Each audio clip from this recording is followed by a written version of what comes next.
Bienvenue à Au-delà du conflit, le podcast qui donne la parole à celles et à ceux qui accompagnent les individus et les organisations à travers les tensions, dialogues et solutions. Ici, on explore ce qui se joue avant, pendant et au-delà du conflit.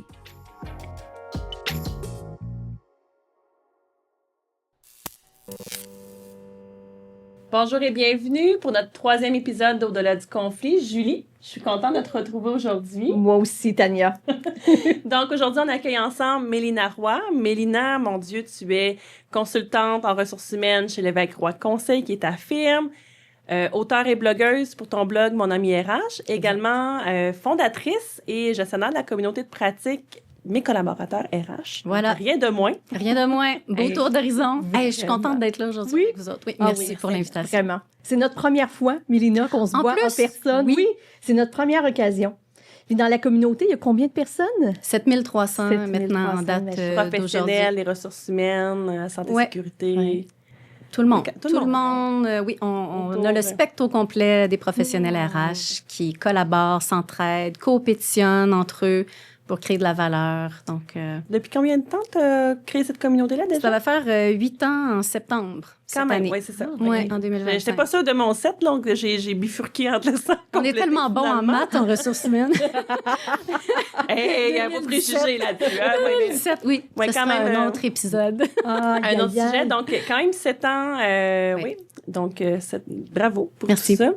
Alors, toi, dans ta pratique ressources humaines, tu te spécialises en tout ce qui est structure du département RH, documents d'encadrement, tout ce qui est plus politique et procédure. Exact.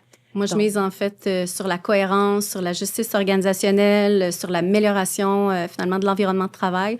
Dans le fond, moi, ce que j'essaie, c'est d'enlever les irritants organisationnels pour permettre aux équipes de focusser, de focaliser sur la création de valeur, hein, dans le fond, qu'il y ait un impact, qui soit en mesure de bien contribuer dans l'optique, évidemment, d'améliorer la performance là, en contexte professionnel, évidemment.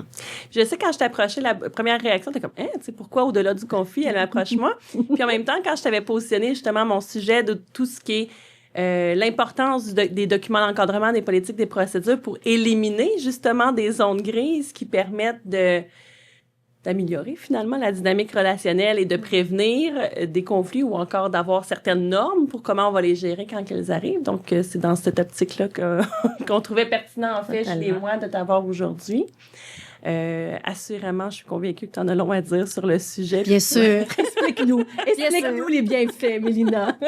Mais en fait, c'est comment toi, tu vois ça, justement, le bénéfice? Parce que, tu sais, souvent, quand on dit politique, procédure, pour plusieurs personnes, ça sonne plate et ennuyeux, je vais dire ça comme ça, et ou inutile, on fera ça à un moment donné. Tu sais, il y a quand même une maturité quand même là, de l'organisation avant qu'elle prenne le recul des fois de dire « Ah, ben oui, on devrait peut-être se doter de politiques et procédures. » On est bien trop petit comme organisation pour avoir une structure. Hein? Ça, je l'entends. T'sais. On l'a entendu, tu l'entends probablement également, puis assurément que tu vois les choses autrement d'après moi. Donc, j'aimerais t'entendre un petit peu là-dessus. Bien, en fait, les documents d'encadrement, là, c'est toutes nos fondations, hein, c'est la base, c'est notre structure. Puis avant de monter un étage, ben il faut s'assurer que nos fondations ne coulent pas. Oui. Donc, tu sais, tantôt, je parlais là, de cohérence puis de justice organisationnelle. À partir du moment où on est 1, 2, 5, 10, 50, 100, c'est là qu'à un moment donné, ben un peut avoir un petit privilège, l'autre l'a pas. Là, on met des choses en place, mais c'est pas cohérent. Donc, tout ça nous aide vraiment à la base d'éliminer énormément de conflits potentiels qui pourraient dégénérer. Donc, déjà, des fois, c'est des choses bien simples. Puis, tu sais, votre balado, au-delà du conflit, je me dis, hey, on est en 2025, là. On a tellement d'informations. On sait comment communiquer. On a des moyens à notre disposition. Et malgré tout ça, c'est un sujet qui est encore très contemporain, qu'on peut parler probablement pendant les 10 prochaines années. Et on a un engagement, là. on a un engagement, et oui, on a une tendance. Et donc, la base, souvent, ben, les gens ne l'ont pas. Tu sais, je ne sais pas combien d'entreprises sont capables de lever la main pour dire oui, on est conforme par rapport à toutes nos obligations légales au niveau de notre politique de prévention d'harcèlement, au niveau des renseignements personnels. On a un code d'éthique, on a un manuel de l'employé, on a un code ou un manuel du gestionnaire, parce qu'on l'oublie souvent, le gestionnaire. Puis je t'écoutais dans l'épisode avec Mathieu Guénette. Les gestionnaires, on a besoin de préciser nos attentes en termes de leadership.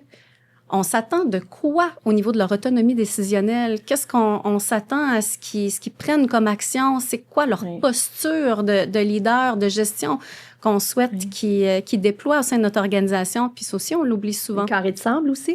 Le fameux carré de sable, là, ça, c'est ce que le manuel de l'employé fait, entre autres. Tu sais, il va mettre des balises. C'est circonscrire les attentes, circonscrire, tu sais, qui a droit à quoi, dans quel contexte, pour être capable de ce que j'appelle jouer, justement, entre guillemets, travailler, là, tu sais, de façon autonome, puis dans le plaisir, parce que les petits irritants, ils viennent souvent de choses bien simples. Oui. Ça démarre souvent par un manque de clarté de rôle, des responsabilités, des choses comme ça, puis après ça devient personnel. Ça va se transformer, évidemment, là, donc, à ce moment-là aussi. Qu'est-ce qui peut expliquer de ta compréhension, tu sais, du milieu ressources humaines, que les gens ne travaillent pas plus sur les fondations? C'est drôle, hein, parce que on parle souvent de ça entre collègues, que des fois, les entreprises sont pas prêtes à payer X milliers de dollars pour un manuel d'employé, mais quand il arrive une intervention d'enquête, de plainte d'harcèlement, ça va leur coûter 25-30 000 dollars. Puis là, payer des avocats, il n'y a pas de problème. Mais en amont, faire la prévention. Et tu sais, en même temps, on est dans une société aussi, au niveau du gouvernement, qu'on est souvent dans on va patcher plutôt qu'aller à la source pour prévenir, pour mettre des choses en place, tu sais, qui vont être plus durables. Moi, là, c'est ça. Là, la cohérence. On va guérir au lieu de prévenir. Exact. On est dans la même chose. Puis souvent, on prend pas le temps d'écouter non plus nos besoins. On va juste comme patcher ou mettre un pansement. On va pas prendre le pas de recul nécessaire pour aller creuser, pour aller déterrer, puis dire, OK, ça part de là. C'est quelque chose de tout simple. Je me souviens à un moment donné, un client dans une usine, il y avait un conflit entre deux gangs qui prenaient leur pause pas au même moment. Puis le conflit venait de deux horloges qui n'indiquaient pas la même heure. Sérieuse. Là, on se dit, hey, ça prend 5 secondes, on va monter dans l'échafaud, on va juste changer ça, puis tout va... Mais c'est ça, tu sais, il y a des petites choses, des fois, qu'on se pose pas les questions, on prend pas le temps de ce pas de recul-là. On est beaucoup dans un mode d'urgence. Puis ça nous enlève l'arbre qui cache notre forêt. Et c'est le meilleur constat, je pense, que j'ai eu depuis mes 12 dernières années de pratique au niveau de la consultation, c'est que ça m'a amené ce pas de recul-là que je n'avais pas en entreprise parce que je ne faisais qu'éteindre des feux. Et ça, c'est comme le plus beau cadeau, je pense, que j'ai eu de ces 12 dernières années d'expérience-là. Je pense qu'il faut que notre profession, justement, revienne à cette base-là, parce que c'est vrai, quand on n'est plus dans l'organisation, il y a peut-être une charge émotive qui est moins là, qui nous permet de voir la forêt dans son ensemble avec un pas de recul. Et je pense qu'il faut trouver une façon de valoriser, dans le fond, qu'en ressources humaines, de travailler sur les fondations, c'est également stratégique. Oui.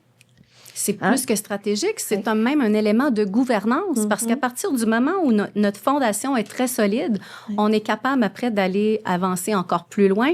Puis ces documents d'encadrement-là vont venir soutenir nos axes stratégiques, notre croissance, parce qu'on va être capable de croître sainement, de façon durable. Ça, c'est super important.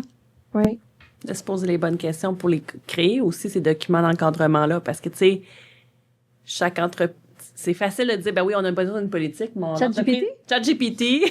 Oh non! Non, mais amène-moi pas là, Julie, on va se chicaner. On peut se chicaner parce que j'y crois pas nécessairement à ce médium-là, mais c'est ce que les gens... Je l'entends, là, dire « Ah, c'est facile, je suis un gestionnaire, j'ai pas besoin de ressources humaines, la politique, c'est simple, je vais aller sur ChatGPT. » Là, c'est là que mon cheveu frise, là, tu sais, de manière naturelle, là, quand j'entends ça. Moi, j'allais te dire, je vais demander à l'entreprise voisine de la mienne de me donner sa politique, puis je vais faire un copier-coller, là, j'allais plus là. Mais si on parlait de cohérence mais quand même, c'est ça, c'est que c'est pas c'est une erreur. Non, puis on oublie, premièrement, de sonder les employés. Là, on va leur pousser quelque chose qui ne répond peut-être même pas à un besoin qu'ils ont.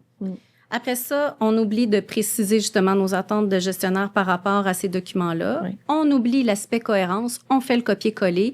On ne pense pas à notre contexte. On ne pense pas à notre réalité opérationnelle, à notre réalité quotidienne par rapport aux besoins qu'on a X, Y, Z de certains employés. Et là, après ça, c'est ça. On se ramasse avec un document qui propose des iniquités aussi, qu'il n'y a pas de justice organisationnelle parce qu'on l'a pas réfléchi, on n'a pas regardé les angles morts avec tous les scénarios possibles. Là, je dis pas qu'on peut penser à tout, mais il y a une chose entre copier-coller, puis une chose à dire, est-ce que ça s'adapte à notre entreprise, notre style d'industrie, etc. Puis c'est là que, tu sais, moi, j'ai toujours dit, un professionnel RH n'est pas là pour réinventer la roue. Il est là pour conseiller, pour adapter, pour bonifier, puis être capable de poser les bonnes questions pour que l'outil, justement, le document d'encadrement, réponde aux bons besoins, finalement, de l'organisation de façon durable. Puis, qu'il soit gardé vivant aussi, là, parce que des fois, on en voit qui datent de 2013. Si c'est pas avant. Entre autres, moi, c'est plus la prévention du harcèlement. Puis quand la politique date de 2013, je me dis, il y a eu une mise à jour en 2019 qui n'a pas été faite, puis il y a eu une mise à jour en 2024, on a passé par-dessus aussi. T'amènes un bon point. Là. On n'a plus besoin de la mettre à jour, là, on efface et on recommence. Là, on est rendu ailleurs. Julie, tantôt, tu parlais que c'était stratégique. C'est sûr que nos documents d'encadrement, on doit avoir un plan de communication, puis on doit avoir un plan de gouvernance aussi. Il y en a certains, tout ce qui est lié à nos obligations légales, normalement, on doit les communiquer minimum une fois par année. Hein?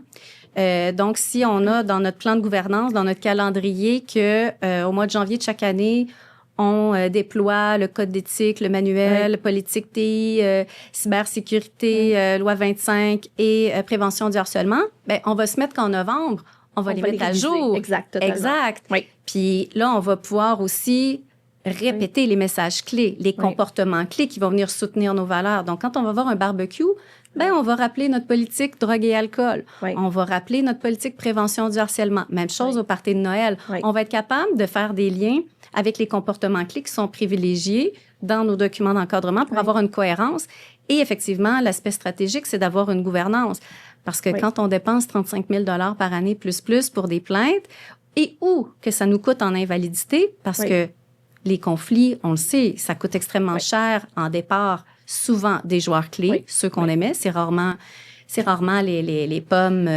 plus difficiles, hein? Oui, j'allais dire pommes pourries qui contaminent, qui partent en premier. Habituellement, c'est pas ça. C'est extrêmement coûteux. En invalidité, ça s'en va sur notre historique au niveau de nos assurances collectives. Donc, on se met à envoyer notre argent sur les mauvaises choses. Et donc, voilà, les documents d'encadrement nous permettent... Mais là, il n'y a pas juste ça non plus. C'est sûr qu'ils sont là. Puis comme tu l'as dit, il faut les réviser, mais il faut les faire vivre aussi. Parce que si on envoie un signal avec A, mais qu'on fait Y, puis que les bottines ne suivent pas les babines, là, à ce moment-là, c'est tout notre leadership qui vient de s'écraser. Un petit peu, exactement. Le courage managérial qui n'est pas là. Puis l'autre chose aussi qui est super importante, c'est l'uniformisation dans l'application de ces documents d'encadrement-là. Ça, on le voit souvent. Le point chaud. Sincèrement, c'est là. des choses qu'on voulait vraiment discuter avec toi, assurément, parce que justement, on l'observe, on a parlé un petit peu de la posture du gestionnaire tout à l'heure. C'est le département X qui, je sais pas moi, comptabilité, qui applique de façon un peu plus laxiste certaines choses. Le département de l'ingénierie qui va appliquer de façon plus rigoureuse certaines des règles à ce moment-là du jeu. C'est comment tu vois ça, puis comment tu entrevois le rôle également du professionnel ou de la professionnelle RH là, pour soutenir ce manque d'équité-là au niveau de l'application des normes. Tantôt, on parlait du plan de communication puis du plan de gouvernance. Puis ça fait partie du rôle du ou de la professionnelle RH, de pas juste pousser un document puis dire c'est fait, j'ai coché, mais de prendre le temps d'avoir des lunch and learn, de résumer qu'est-ce que ça veut dire, qu'est-ce que vous comprenez. Situation X, qu'est-ce que vous feriez en fonction de la politique? Et d'être là en soutien.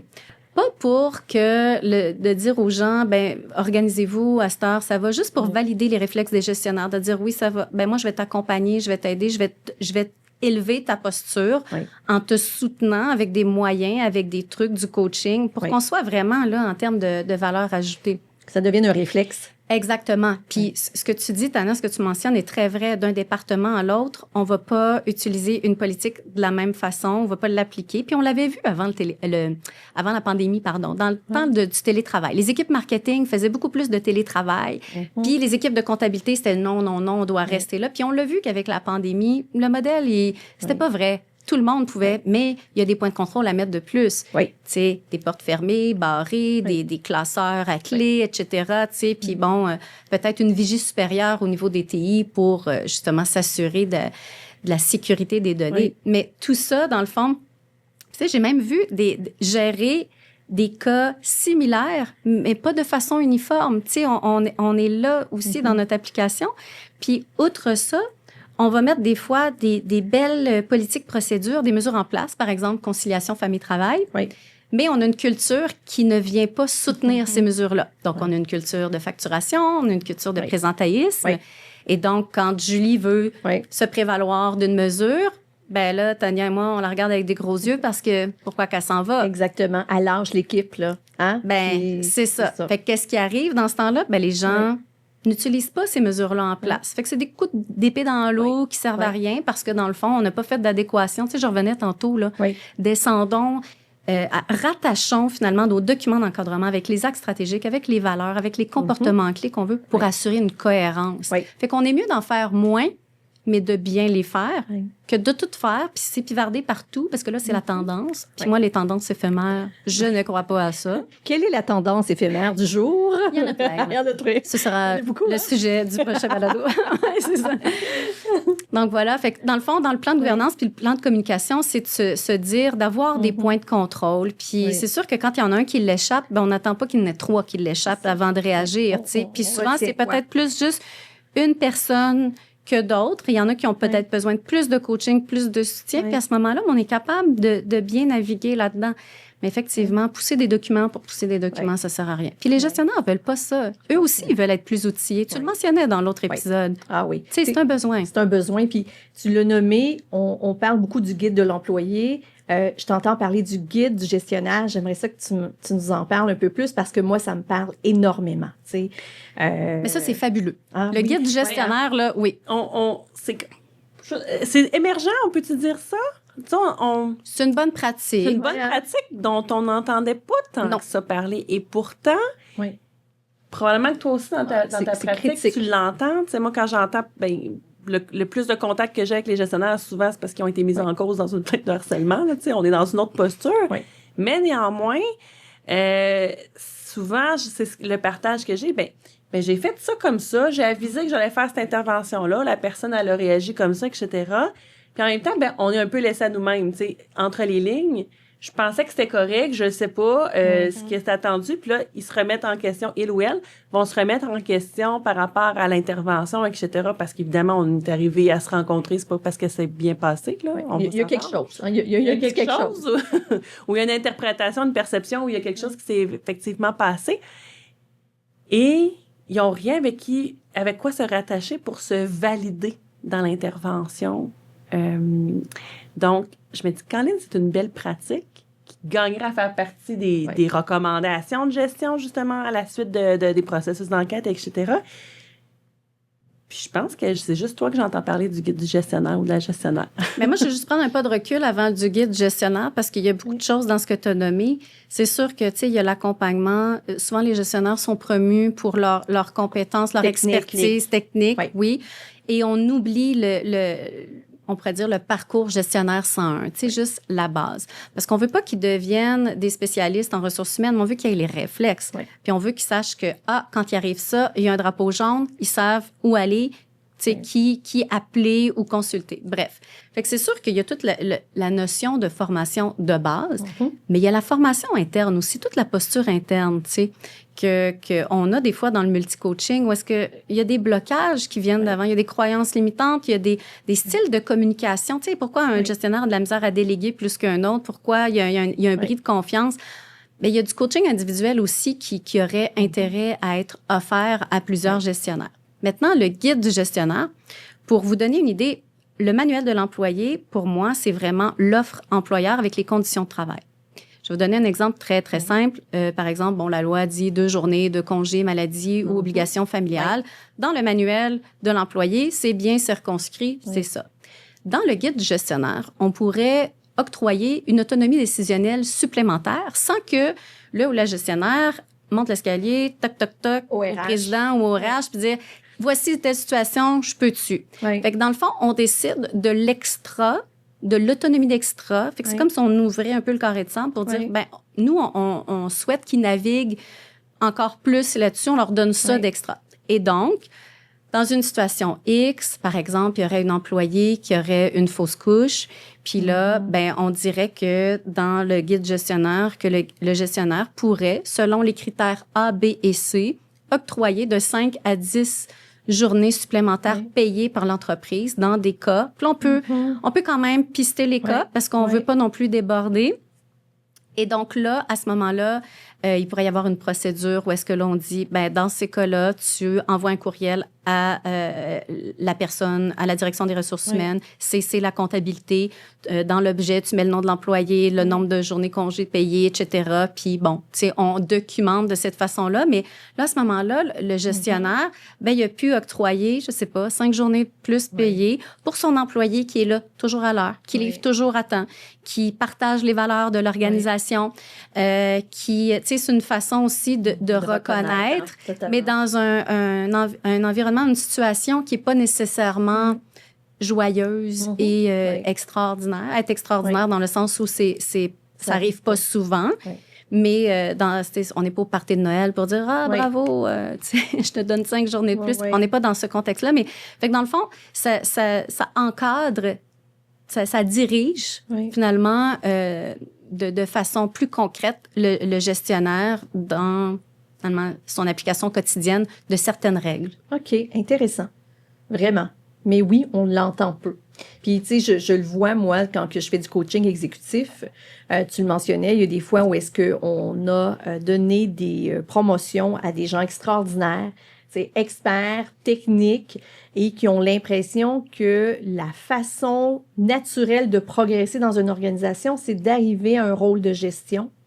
Alors que quand ils arrivent dans le rôle de gestion et qu'ils voient la portée humaine, la portion, tu sais, du rôle qui est relié à l'humain, des fois, ils disent, écoute, avoir su, là, je suis pas sûre que je suis dans le bon rôle, tu sais. Dans quelle mesure le guide du gestionnaire peut aider ces gens-là, à ta connaissance? Par rapport à définir s'ils sont bien ou non? Ben, à arriver peut-être dans leur rôle, justement. Parce que souvent, si tu te sens pas accompagné dans ce nouveau rôle-là, c'est plus difficile de l'aimer. Puis je pense que il fait partie, le guide du gestionnaire, de cet accompagnement-là. Puis plus tard, on se posera peut-être la question, finalement, j'aime ça ou j'aime pas ça. Exact. Mais c'est un outil de l'accompagnement de ça. On a parlé de la formation 101. Oui. Mais et c'est pas le seul. C'est pas le seul outil non plus, effectivement. Tu sais, ça fait partie d'une trousse, mais effectivement, là, ça va le guider encore plus. Puis, surtout dans le guide gestionnaire, la première partie, c'est toutes nos attentes en termes de leadership. Donc, on pourrait avoir une attente qui est, lorsqu'il y a une situation problématique, on agit rapidement, on intervient, on recadre. On fait pas semblant ou on se dit pas que les gens sont des adultes, ils vont régler leurs conflits eux-mêmes. Mais non. Et que si on se ferme les yeux, pouf, ça va disparaître par magie. Non, mais c'est quand même ça, parce que, tu sais, l'image qui m'est venue, c'est quand tu dis que c'est une trousse, c'est un parachute, là, tu sais. Je veux dire, faut savoir où elle est la poignée de secours, comment qu'il se déploie. J'aime l'image. Tandis que quand on fait une promotion comme ça de gens techniques vers le poste de gestionnaire, on les envoie un petit peu sans parachute en disant « Vas-y, tu vas être bon! » Oui, puis là, on a des attentes qui sont souvent non dites ou implicites, puis on leur dit pas. Mais dans le fond, là, le guide gestionnaire, il est là pour, les outiller, mais aussi pour permettre à la personne, à la direction des ressources humaines, de pas répéter 14 fois la même chose non plus, puis d'être là en soutien et non à faire à la place de.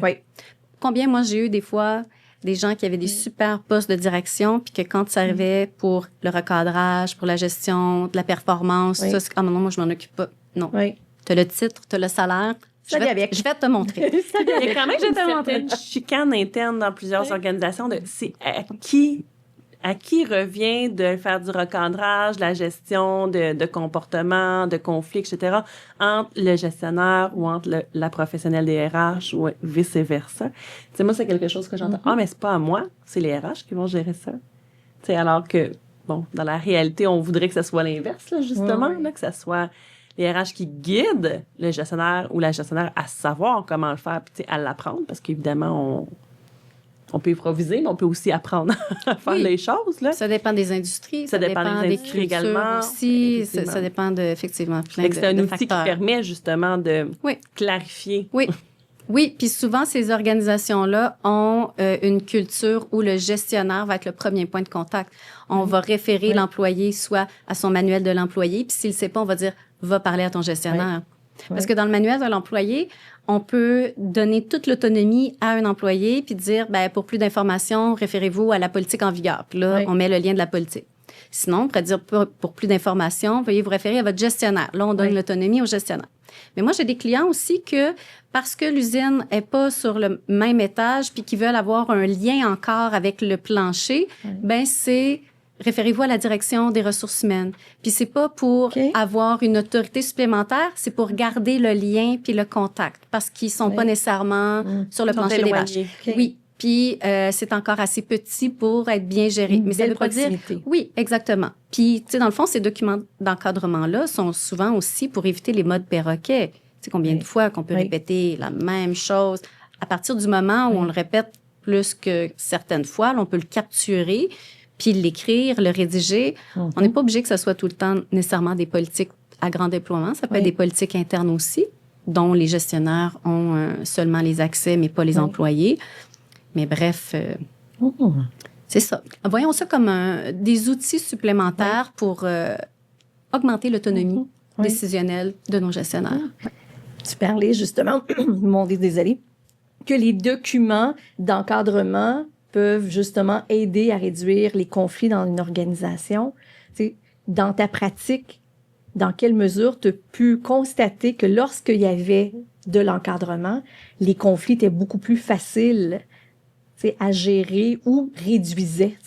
Je pense que tu as quand même eu la chance d'aller dans des organisations. Tu me mentionnais que c'est même déjà arrivé à un endroit où est-ce que tu avais plus de 200 griefs, mais qu'est-ce que la structure et l'encadrement ont pu faire de bénéfique dans des situations comme ça? Bien, en fait, moi, je vais parler à l'inverse de ce que j'ai vécu où est-ce qu'il n'y en avait pas. OK. Justement, un poste, 200 griefs non réglés, une des deux conventions collectives qui était en retard de 3 ans. Oui. Il y avait plusieurs autres entités, puis j'avais 2 postes à ce moment-là, dont un où la personne était décédée, puis dans mon équipe, la moitié avait démissionné, puis l'autre était en invalidité parce qu'il y avait eu des conflits. Oui. Et pendant 1 an et demi, j'ai eu à gérer des conflits à la Commission des relations du travail, la CRT, à la Commission des normes du travail, la CNT, puis à la Commission des lésions professionnelles, la CLP. Oui. Et je me souviens, la plupart, c'était des plaintes pour harcèlement. Mm-hmm. Puis il n'y en a aucune là-dedans qui était vraiment réellement du harcèlement. Oui. On n'avait pas de politique en place, on n'avait pas de processus de plainte, on n'avait pas de code de civilité, on n'avait pas de comportement clé qui était vraiment mis de l'avant. Il n'y avait pas non plus d'attente claire par rapport aux gestionnaires, par rapport, que ce soit un guide gestionnaire ou même des attentes par rapport au leadership qu'on voulait avoir. Puis des situations aussi insignifiantes de notre point de vue qu'une chicane d'imprimante qui finissait par, d'un côté, une invalidité, puis de l'autre côté, une plainte pour harcèlement. Incroyable. Puis c'était des choses où je me disais, ben mon Dieu, tu sais, que tout ça, comme la gangrène était pognée, là. Puis ça prend des proportions immenses et énormes, comme ce que tu disais tantôt. C'est plein d'occasions ratées de discuter, d'ouvrir le dialogue sur une base. Exactement, exactement. Mais oui. Puis tu le mentionnais tout à l'heure, tu sais, la portion émotive, personnelle. Puis souvent, les conflits, ça part de là. Ça part d'un conflit de valeurs. Ça part d'une intention où est-ce émotivement, on est trop impliqué. Puis je me souviens d'une médiatrice à la CNT qui m'avait dit, écoutez, Madame Roy, vous lui donneriez $1 million, puis ça changerait rien. Pas. Ça vient tellement la chercher, c'est contre ses principes. Puis là, je me disais, je peux pas croire qu'on vient de perdre une journée, parce que nous, on payait les avocats en droit du travail, qui étaient là pour négocier, tu sais. Puis à un moment donné, je me disais, mais ça n'a pas de bon sens. Là, on est parti d'une simple chicane, puis là, on est rendu là, on est en train de traiter des émotions. Mais c'est ça. C'est ça, les conflits. Alors, quand on a des documents d'encadrement, ben ça nous indique d'intervenir rapidement. Quand, comment, tu sais, toi, c'est ta spécialité, Tania, tu sais, de guider les gens, les gestionnaires pour être capable au premier drapeau jaune, au deuxième drapeau jaune, mais qu'il y ait un processus, neutre aussi. Parce que là, dans ce cas-là, clairement, le gestionnaire se disait pas, je vais m'en mêler, puis ça va être réglé. Ça va se régler tout seul. On l'a dit tantôt, vous êtes professionnel, tout ça, puis ça va se régler. Mais à la fin, puis l'autre chose aussi, hein, on parlait d'aspects stratégiques. Quand, dans les évaluations de performance, on met des indicateurs liés à ça, à nos gestionnaires, je peux vous dire une affaire. Ils vont prendre leur courage managérial un peu plus au sérieux. de réagir, de recadrer pas mal plus rapidement, même si ça leur plaît pas, même si ça leur fait peur, parce qu'il y a une incidence monétaire. Puis des fois, à un moment donné, l'argent parle plus fort, malheureusement pour certains. Oui. Mais c'est sûr que quand on va être cohérent avec nos documents d'encadrement, si on est capable de mettre des indicateurs de performance, des avant, pendant, après, mais aussi à nos gestionnaires dans la façon d'appliquer ces documents-là, c'est sûr que moi, je me serais pas retrouvée avec une vingtaine de litiges pendant un an et demi à gérer. Parce que souvent, ça partait du même gestionnaire qui n'avait pas nécessairement les compétences ou les outils pour intervenir. Oui. Tu me diras, Mélina, mais j'ai l'impression que lorsqu'on met des processus et des politiques en place, ça vient dépersonnaliser. Parce que l'employé peut peut-être se dire « Ah non, c'est émotif, c'est bien parce qu'il m'aime pas. » Alors que quand c'est cadré dans une politique, il y a une application que le gestionnaire en fait. Oui. Alors, ça devient, il y a comme un pas de recul entre, c'est pas le gestionnaire, c'est pas l'autre employé, c'est à propos d'une règle et d'une politique dans une organisation et on l'applique. Oui.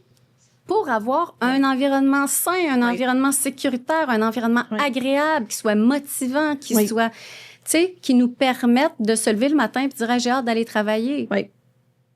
Parce que c'est ça, au final. C'est notre obligation comme employeur. Totalement.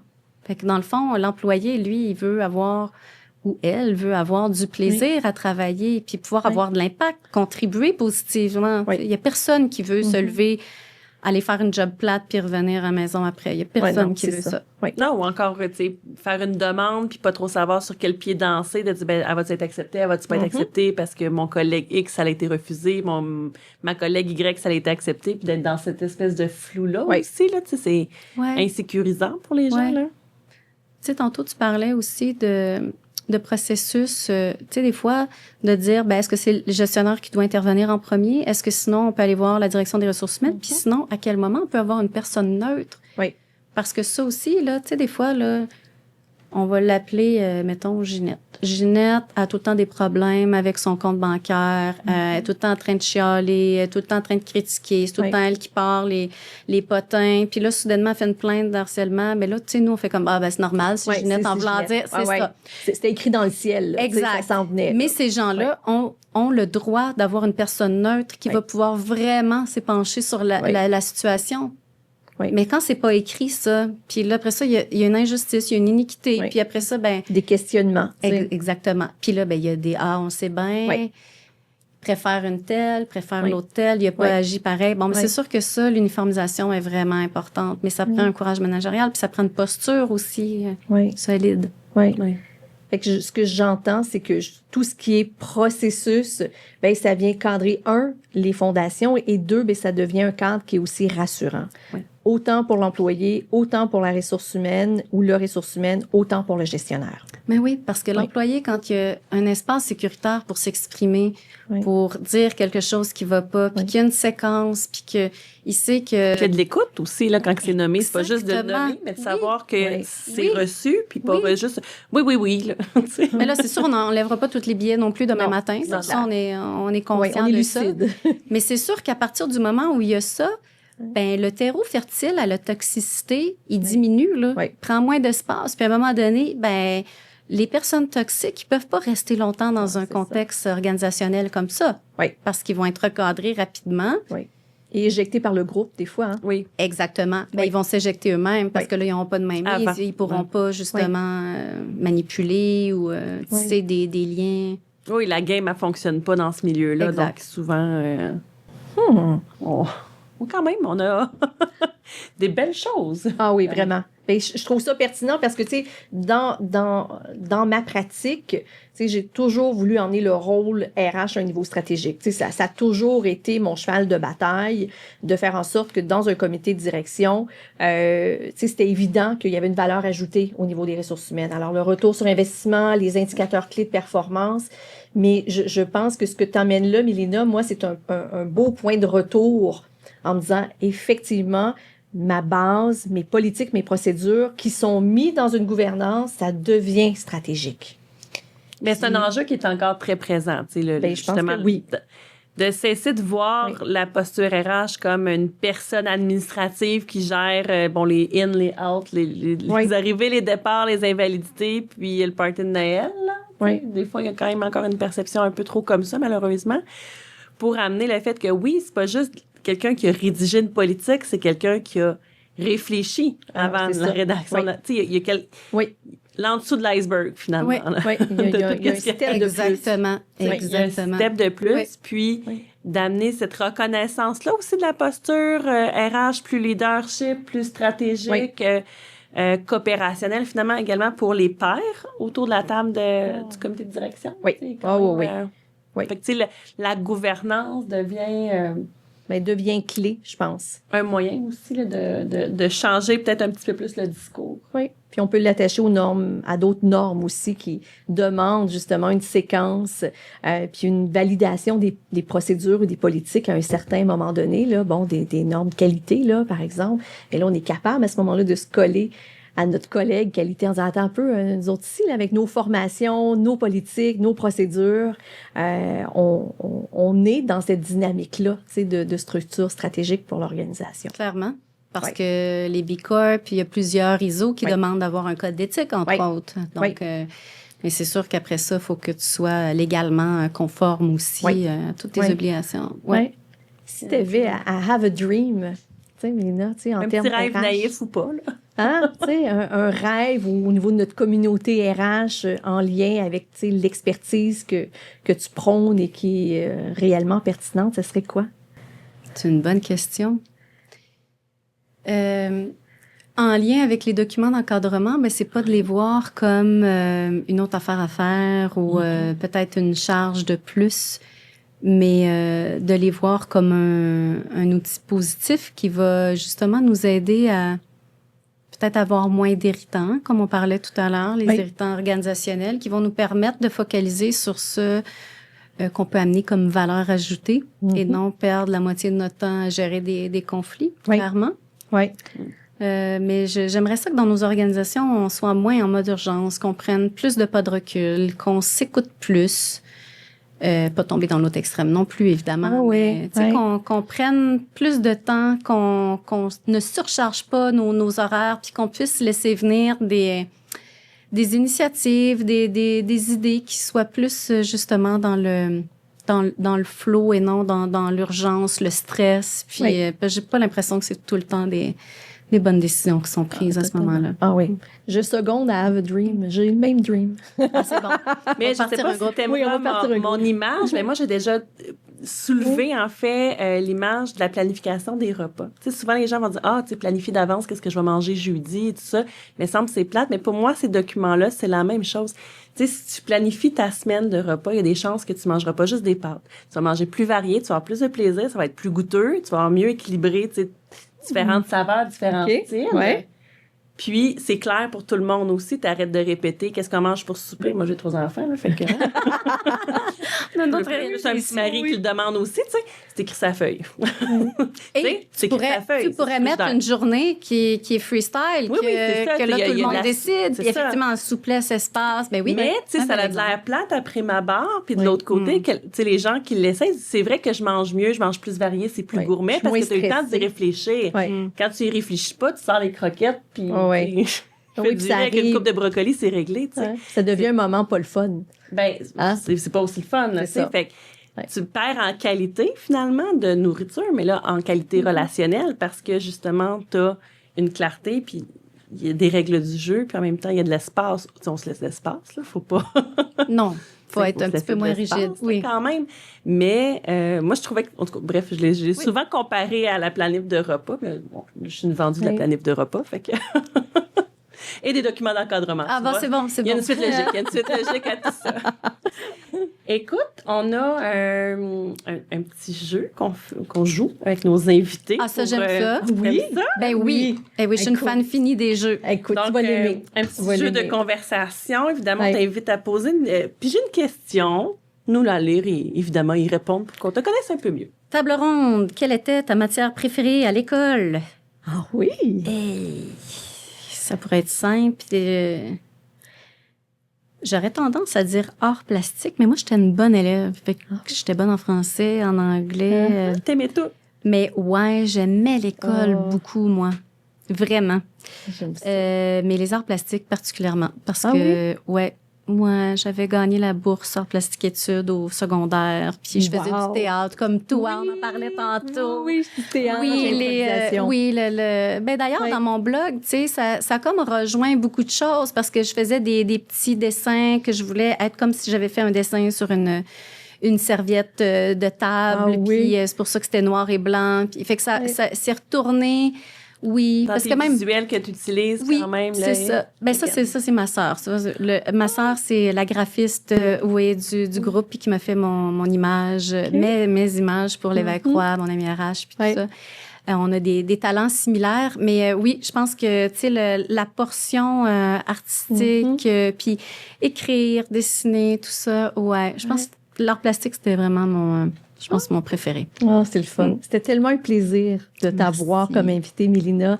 Moi, j'ai appris à connaître une personne que, je veux pas, je te connaissais indirectement par les réseaux sociaux, mais d'avoir la chance d'échanger avec toi sur cette zone grise, hein, quand on n'est pas organisé, on n'est pas structuré, les zones grises qui peuvent justement créer des conflits. Je trouve ça vraiment sharp que t'aies pris le temps de venir nous voir aujourd'hui, Tania et moi, là. Merci, c'est un grand plaisir partagé. Merci beaucoup, mesdames. Merci d'avoir accepté.